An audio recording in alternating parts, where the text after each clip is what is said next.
Casey Thomas, RD, performance nutritionist for UCLA Basketball, and the Hardwick Life team. Casey, I got an email today from Genotype. I'm sure there's a bunch of others, but their tagline is "Eat for your genes."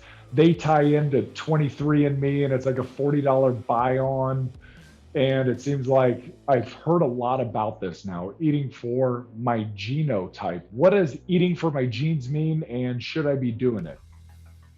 Sure. Yeah, that's a big topic and one that I'm getting asked a lot myself as well. So the first thing to kick it back just a little bit is to just give a little bit of background information, so that way we kind of understand what we're talking about here. Cool. So as far as eating for your genotype, first you have to understand what genes are. And basically that's what makes up exactly what you are, right? You get it from mom, you get it from dad. And between me and you, we're 99.9% identical as far as our genes go. So there's actually a very small amount of variance between humans. There is variance, but there's not a huge amount of variance. Yeah. So you're going to get two copies of genes, one from mom, one from dad. And if those two copies of the genes are the same, they say that that's homozygous. And it's just a fancy word for means the same. And if you get a different copy, so one different copy from mom that's different from dad, we call that heterozygous. Okay. And frequently what you see is that there is a dominant and a recessive genotype. So for example, eye color. If you got blue eyes from mom and brown eyes from dad, you're not going to be some blue brown hybrid eye color. You're brown eyes. You just, that's the dominant genotype.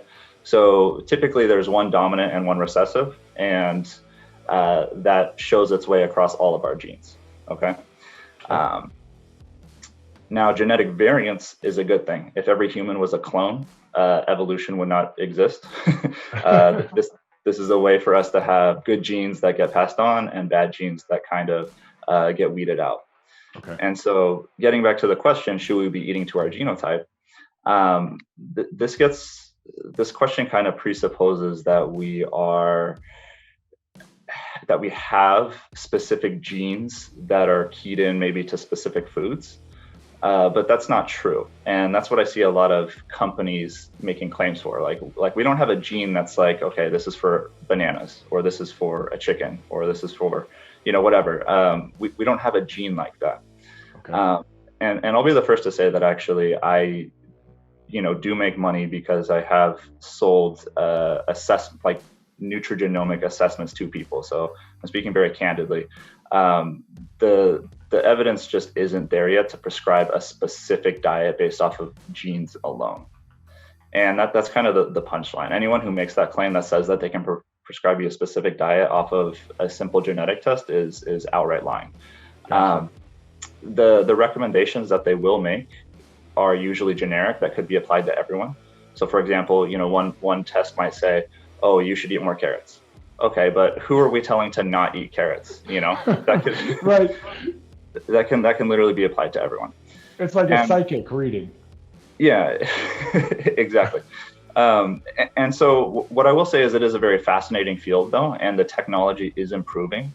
And I think if we are able to get a bigger picture assessment, I think eventually we are going to get to that spot. We're just not there yet.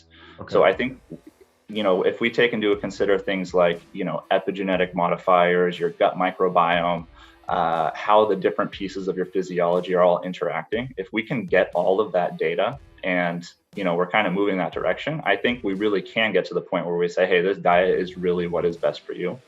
But that's decades away. I don't think we're there yet. What can we discern currently from our genetics? Yeah, so we can discern, the biggest thing that you can discern from genetics right now is how certain micronutrients and drugs are processed and handled by your body. Okay. And so what do I mean by that? I mean, things like vitamin B12. We have a gene that is clued into B12 absorption in the gut. Okay, so if you have the inefficient gene for B12 absorption in the gut, then it means you're more at risk for being vitamin B12 deficient, just because you're not absorbing as much. But the catch is that you don't actually care if you're at risk for being B12 deficient. What you care about is, are you actually B12 deficient? Okay. And so how do you test for that? Well, you go get a vitamin B12 blood test and you see, am I actually deficient or not in vitamin B12? I don't actually care if my genes tell me I'm at risk, if my diet is fine, or if I'm compensating otherwise. And that's kind of the whole issue with it, is because humans are built with a lot of redundancy to ensure our survival. So if you get one copy of like a bad gene, the other one can usually make up for it, similar to that dominant recessive thing. And, we even have redundancy between genes. So if you have two copies of a really terrible gene, usually a different piece of your genotype is going to compensate for that. And on the flip side, if you have like two superhuman copies of a gene, then there's probably bad genes somewhere else that are, bringing you down a little bit, down to the average. This gets a little bit skewed when you start talking, some people who are way outside the bell curve in whatever their field is. So you might have some physical freaks who are definitely, taking advantage of some genetic quirks. Same thing goes for cognitive capacity. But for most people, what you're seeing is that you can't read just a genetic report. There's so many other things that are not being accounted for there. And you might as well just look at what the end result that you want is. So if you're looking at, like I said, the B12 thing, you might as well just get a lab test. Now, one other thing that I want to mention, though, is that there have been some preliminary clinical studies that were, suggesting, okay, so maybe there's a dietary type that might be better for you based off of your genes. So, 10, 20 years ago, we had some studies that were saying, okay, based on your genes, we might be able to put you in a low carb bucket or maybe a low fat bucket for weight loss. And a lot of those studies showed that genes played a very significant role in whether or not that particular diet type was good or bad for you. However, and that actually got me really excited. So if I was speaking to you 5-10 years ago, I would have been a lot more hyped than I am now. But there was actually a recent, really, really high-powered study came out in 2018 by, I think, Gardner, and they had like over 600 participants. And what they did was they put them on these healthy weight loss diets, and they wanted to see, okay, if we assign you based off of low carb or low fat, and we look at the genes that are associated with either low carb or low fat diets, is one type of person going to be losing more or less weight over a year period. And basically they found there was absolutely no association between these genes and no association between insulin, which was another proposed factor. So the punchline, though, is basically like, right now there's not really conclusive evidence one way or another for a diet type, but you might be able to get some interesting look at micronutrients and then also some drugs. And what I mean by that is things like caffeine. So I can look at a genetic report and say, you're probably going to be one of those people who would benefit from a caffeine supplement if you're an athlete, or, if you just need to be more alert or something like that. So that's kind of the scope that we're looking at right now in terms of the actual utility of a genetic report.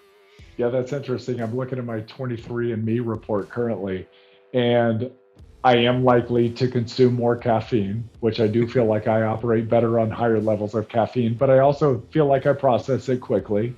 And so I go to bed and I sleep just fine.